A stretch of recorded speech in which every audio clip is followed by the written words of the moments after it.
कराची गैर सरकारी नतीजनि मूजिब कराची में पहिरियों भेरो पीपल्स पार्टी पंहिंजो मेयर आणण में कामयाब थी वई। मुर्तज़ा वहाब 173 वोट खणी हाफ़िज़ नईमुर रहमान के शिकस्त ॾेई छॾी। जमायत इस्लामी चूंड नतीजा रद्द करे छॾिया। कराची जे मेयर ऐं डिप्टी मेयर जी चूंड लाइ आर्ट्स काउंसिल में पॉलिंग थी, जंहिंमें 364 मेंबरनि मां 333 ॼण वोट जो हक़ इस्तेमालु कयो।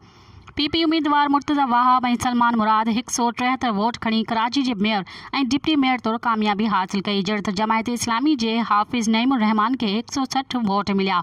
अहिड़ी रीति हिन सिर्फ़ 10 वोटनि तां शिकस्त खाधी।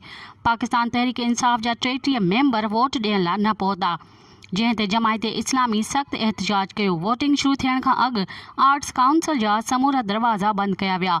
मीडिया जे नुमाइंदनि खे बि अंदरि वञणु न ॾिनो वियो। ॿिए पासे जमायत इस्लामी जे उम्मीदवार हाफ़िज़ नईमुर रहमान चूंड नतीजनि खे रद्द कंदे पीपीए मथां धांधली कराइण जा इल्ज़ाम हया आहिनि। हाफ़िज़ नईम चयो आहे त पॉलिंग जे वक़्त खां अॻु दरवाज़ा बंदि कया विया। गिरफ़्तार कयल मेंबरनि खे अदालती हुकुम बावजूदि ऐवान में न आंदो वियो, जेका सरासर धांधली आहे।